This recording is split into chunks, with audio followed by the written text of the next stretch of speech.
कर रहे थे कि आज हम सोलन के शूलिनी होम्योपैथिक क्लिनिक में मौजूद हैं। आज हम डॉक्टर अमित दवाश से बात करेंगे और जानेंगे बवासीर के बारे में। बवासीर कैसे होती है, क्या इसके कारण रहते हैं, इन सब के बारे में आपको जानकारी देंगे। और डॉक्टर अमित दवाश अब तक 1000 लोगों को इस बीमारी से रोग मुक्त कर चुके हैं।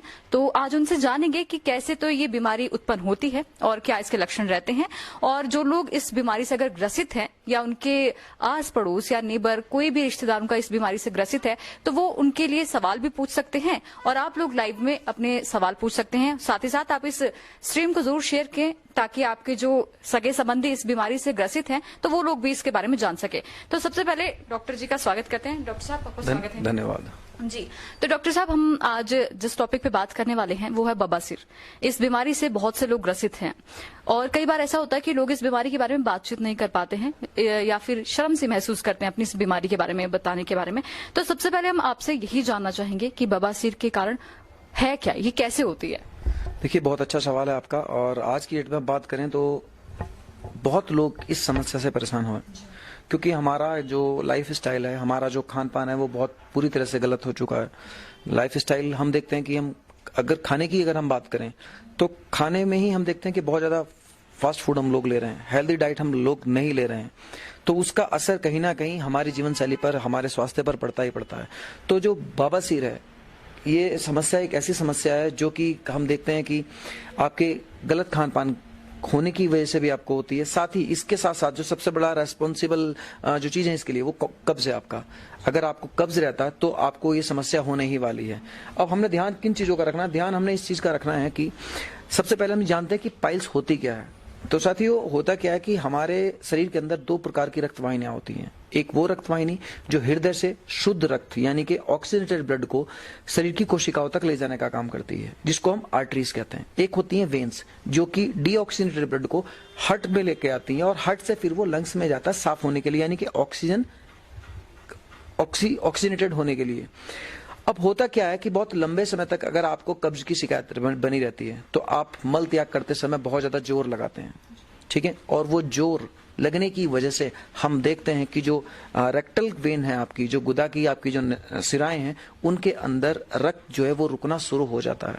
और सबसे बड़ी बात कि आप जैसे मेरे हाथों के ऊपर देख ही रहे हैं सिराएं, वेन्स, तो नेचुरली होता क्या है कि ये वेन्स रबड़ नुमा होती है। जैसे आप गुब्बारा देखते हैं ना, गुब्बारे की तरह होती हैं, तो उसमें कितनी हवा आप भर सकते हैं। तो ठीक इसी तरह से इनकी इलास्टिसिटी बहुत ज्यादा होती है और ये गुब्बारे नुमा होती हैं। तो लंबे समय तक जब आप बार बार आपको कब्ज की शिकायत रहती है और बार बार आप जोर लगाते हैं तो इन सिराओं के अंदर रक्त रुकना शुरू हो जाता है और वो रक्त से जो सिराएं फूल जाती हैं वो मल द्वार को ऑक्यूपाई कर लेती हैं। और जब इंसान लैट्रिन पास करता है यानी कि मल त्याग करता है तो वो वेन्स बाहर आ जाती हैं। इसको हम पाइल्स कहते हैं। बेसिकली पाइल्स 2 प्रकार की होती हैं। एक तो जिनमें खून आता है अक्सर, ठीक है, और एक ऐसी होती है जिनमें खून नहीं आता है, जो कि जिनमें केवल मस्से ही आपको दिखाई देते हैं, ठीक है। तो दोनों ही प्रकार की बवासीर का ट्रीटमेंट यहाँ पर किया जाता है। साथ ही फिस्टुला का भी ट्रीटमेंट यहाँ पर संभव है। और कुछ ऐसे लोग जिनको मल द्वार जिनका बाहर निकल जाता है, जिसको हम मेडिकल लैंग्वेज में प्रोलैप्स ऑफ रेक्टम कहते हैं, उस चीज की भी चिकित्सा हम लोग करते हैं। तो डॉक्टर साहब, मैं आपसे ये भी जानना चाहूंगी और जो हमारे दर्शक है शायद वो भी ये लोग जानना चाहेंगे कि क्या आज तक हमने सुना है कि बवासीर का जो इलाज है वो बिना ऑपरेशन के क्या हो सकता है? इसमें कुछ लोग कहते हैं कि ऑपरेशन करवाना पड़ेगा, कुछ लोग डरते भी हैं इस चीज से और कुछ लोग इस बीमारी को तभी छुपाते हैं कि शायद कहीं बड़ा ऑपरेशन ना करवाना पड़े। जो जूझ रहे हैं इस बीमारी से वो भी लोग परेशान होते हैं और डरते भी हैं। क्या बिना ऑपरेशन के इसका इलाज संभव है?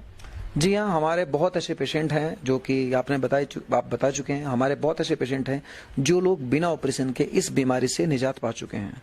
सबसे पहले आपको समझना क्या होगा, आपको समझने की जरूरत है। छोटा सा एग्जांपल मैं दे रहा हूँ। अक्सर आप देखते हैं कि ऑपरेशन की जरूरत बहुत एडवांस स्टेज में जाकर होती है। कुछ हद तक पेशेंट को हम बिना ऑपरेशन के भी ठीक कर लेते हैं और बिना ऑपरेशन के पॉसिबल है इसका इलाज। ऐसा नहीं कि पॉसिबल नहीं है, क्योंकि हमारे यहाँ पर बिना किसी ऑपरेशन के ही हम इसकी चिकित्सा करते हैं। एक छोटा सा एग्जांपल मैं आपको दे रहा हूँ। आपने अक्सर देखा होगा जब हम जिम करते हैं, अगर मैं इस हाथ से जिम डंबल उठाता हूँ और वेट मारता हूँ तो हम देखते हैं कि हमारी ये मांसपेशी फूल जाती है, लेकिन ये हाथ हमारा ऐसे ही रहेगा।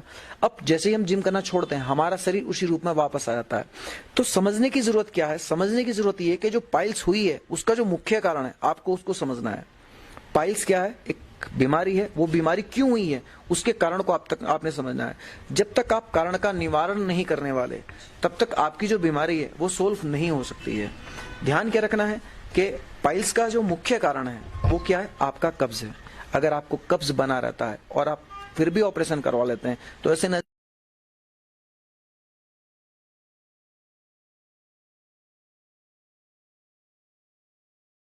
कारणों पे आपको काम करना होगा। जब तक आपका कॉन्स्टिपेशन रहेगा तब तक आपकी पाइल्स की समस्या, आप एक ऑपरेशन नहीं 3 ऑपरेशन करा लीजिए, वो बार बार आपको होती ही रहेगी। तो मूलभूत कारण क्या है पाइल्स का, वीनस कंजेशन। और वीनस कंजेशन होने का कारण क्या है, आपका जोर लगाना। और आप जोर क्यों लगा रहे हैं, क्योंकि आपको कॉन्स्टिपेशन है। और कॉन्स्टिपेशन क्यों है, क्योंकि हो सकता है आपकी आंतों के अंदर ड्राइनेस हो, आप ऐसा खाना खा रहे हैं जिसके अंदर फाइबर की कमी हो। तो सबसे पहले हमने काम कहां करना है, सबसे पहले हमने काम करना है एक तो आपके नर्वस सिस्टम पर, दूसरा आपकी इंटेस्टाइन के अंदर जो नमी है आपकी वो बरकरार रहे ताकि आपको कब्ज ना हो। तो हम बेसिकली इन चीजों को ध्यान में रखते हैं कि जो बेसिक कारण है इसका, उस चीज को दूर किया जाए तो नेचुरली जो बीमारी है वो स्वतः ही अपने आप दूर हो जाती है। डॉक्टर साहब, अभी आपने कुछ और भी बीमारियों के इसके बीच में बात की है, फिशर की बात करें अगर या प्रोलेप्स रेक्टम की बात करें, तो फिशर क्या होता है सर, ये पहले बताएं। हाँ देखिए, होता क्या है, फिशर का मतलब होता है चटक जाना। कई लोग ऐसे इस तरह की शिकायत करते हैं कि उनको जो गुदा द्वार है उनका, उसमें कट लग जाता है। कट लगना ही फिशर कहलाता है। कट क्यों लगता है, उसके कई कारण हैं। कई लोगों का मल आगे से हार्ड होता है और पीछे से सॉफ्ट होता है। तो आगे से हार्ड होने की बजाय जब वो बाहर निकलता है तो जो रेक्टम है आपका, रेक्टम के एरिया को प्रॉपरली वो पूरी तरह से बाहर लाने की कोशिश करता है, जिसकी वजह से जो आपकी रेक्टल वेन, जो मसल्स हैं आपकी, वो प्रॉपर ओपन नहीं हो पाती और जिसकी वजह से वो कट लग जाता है। तो फिशर में हम देखते हैं, फिशर हम कहते हैं कि कट लगने को हम फिशर कहते हैं। फिशर मतलब कट लगना, चीरा लगना, जिसको हम आम भाषा में बोल सकते हैं।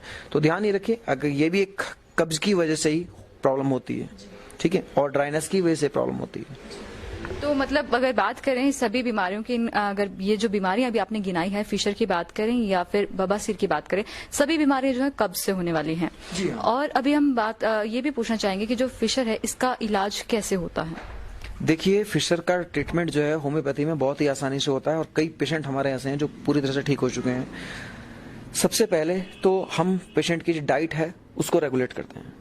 पेशेंट को कौन सा खाना खाना है, कौन सा नहीं खाना है, इन बातों का विशेष ध्यान रखा जाता है। और अगर पेशेंट को फिशर में ब्लीडिंग है तो हम ऐसी मेडिसिन भी उसको देते हैं ताकि वो ब्लीडिंग भी कंट्रोल रहे, क्योंकि अगर ब्लीडिंग बहुत ज्यादा होती है तो पेशेंट वीक हो जाता है, उस कमजोरी उसको आ जाती है।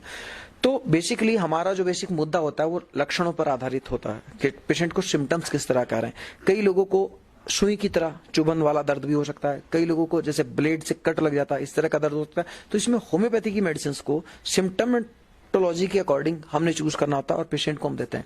और हम पेशेंट को गाइड ये करते हैं कि अगर एल्यूमिनियम पॉइजनिंग पेशेंट को है, अगर आपके घर में एल्यूमिनियम के बर्तन अगर यूज हो रहे हैं तो ये बहुत बड़ा कारण है कॉन्स्टिपेशन होने का। और कॉन्स्टिपेशन से आगे हम देखते हैं कि जब आप जोर लगाते हैं तो पाइल्स, फिस्टुला, फिशर, ये सब प्रॉब्लम आपको होती हैं। तो बेसिकली कॉन्स्टिपेशन आपको ना रहे, ऐसी डाइट हम पेशेंट को बताते हैं। साथ ही होम्योपैथी की ऐसी मेडिसिन हम पेशेंट को प्रिस्क्राइब करते हैं ताकि वो इंटेस्टाइन के और जो रेक्टम है उसके स्पेसिफिक एरियाज पर काम करती हैं ताकि वो एरिया मॉइस्ट रहे, सॉफ्ट रहे और स्टूल आसानी से पास हो सके।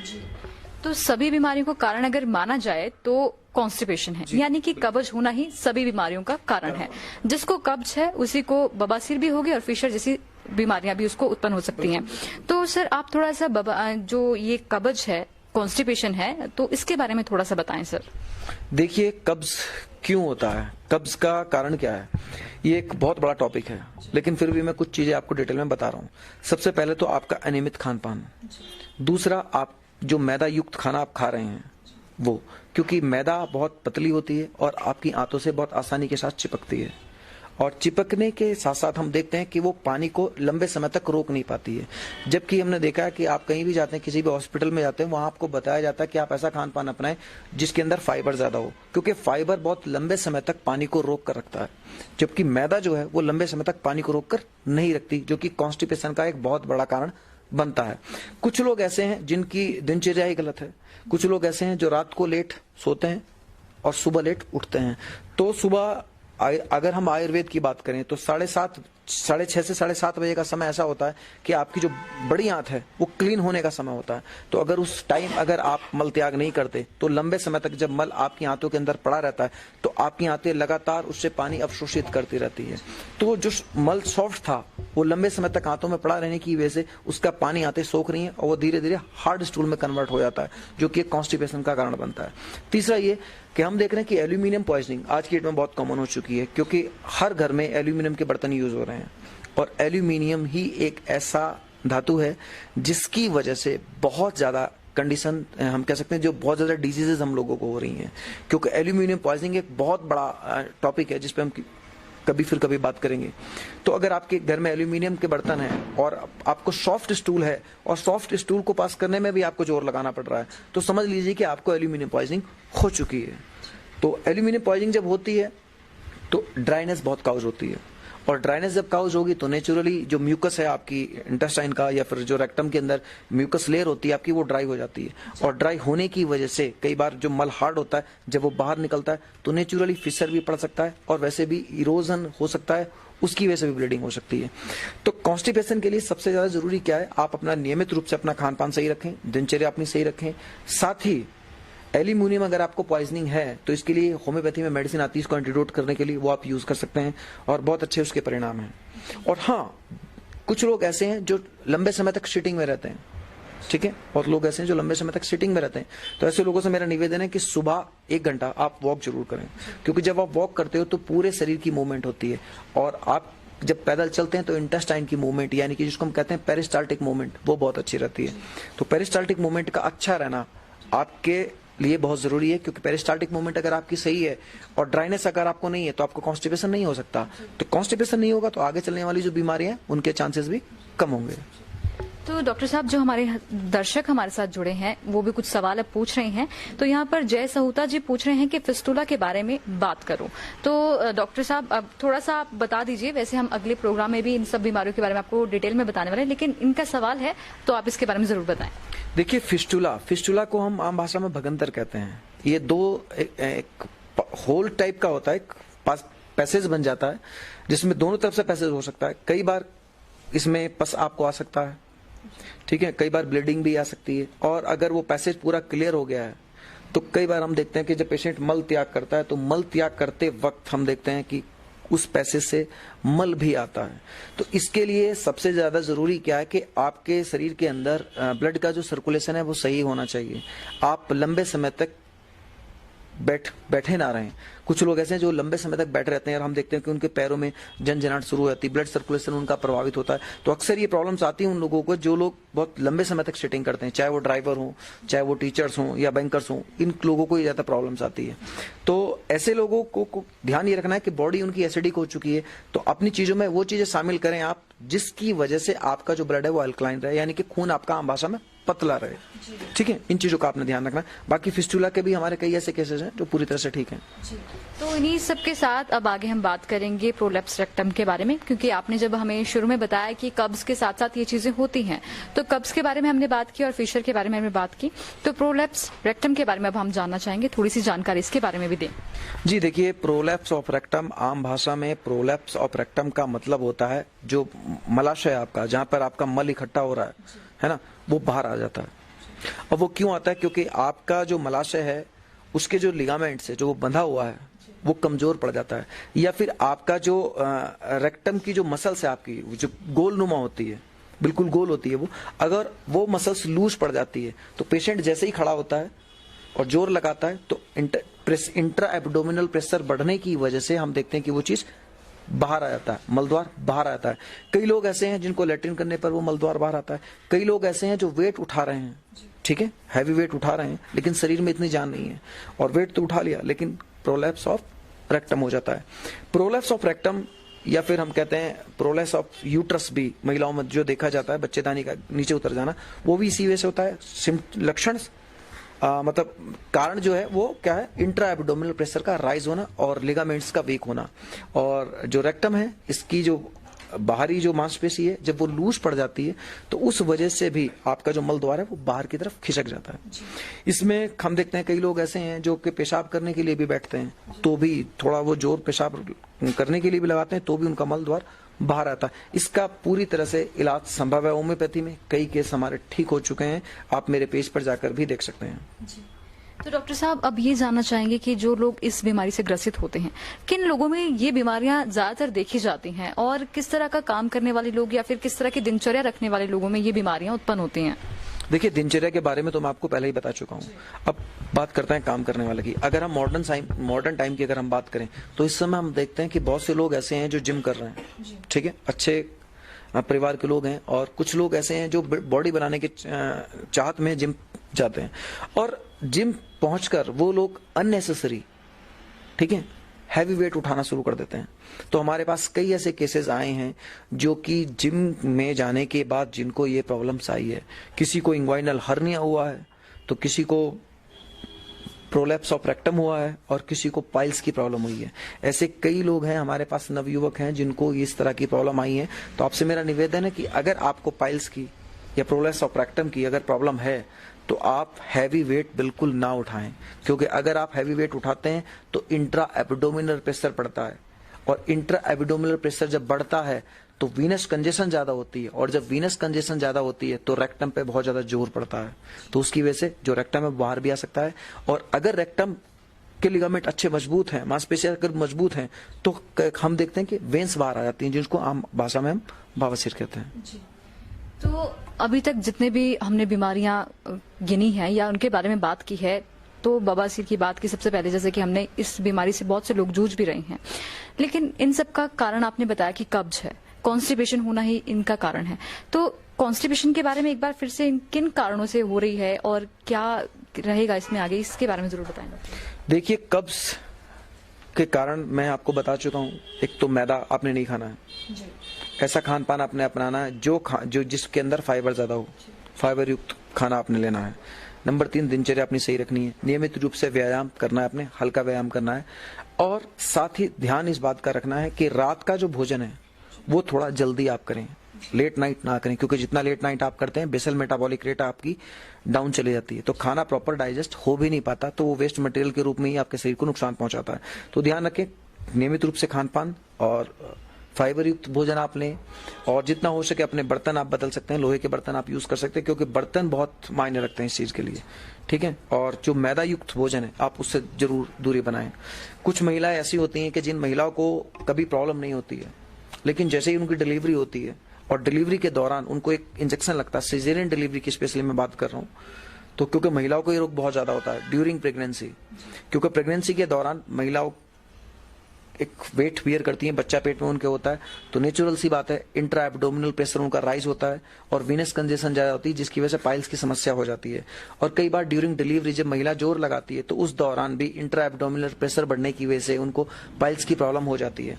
कई महिलाएं ऐसी हैं जिनको ऑपरेशन करने के बाद, यानी कि सिजेरियन ऑपरेशन होता है, उसको करने के बाद ये प्रॉब्लम आती है। दरअसल वो प्रॉब्लम आती है, इंजेक्शन उनको लगता है, एक इंजेक्शन होता है एनेस्थीसिया का, वो इंजेक्शन उनकी रीढ़ की हड्डी में लगता है, और वो इंजेक्शन आगे जो लार्ज इंटेस्टाइन है उसको जो सप्लाई जा रही होती है वो प्रॉपर सप्लाई जा नहीं पाती, नर्वस सिस्टम अफेक्ट हो जाता है, जो एनर्जी का फ्लो है वो स्लो हो जाता है, और ऐसी महिलाओं को अक्सर कॉन्स्टिपेशन की प्रॉब्लम रहती है, जो आगे चलकर इन सभी बीमारियों का कारण बनता है।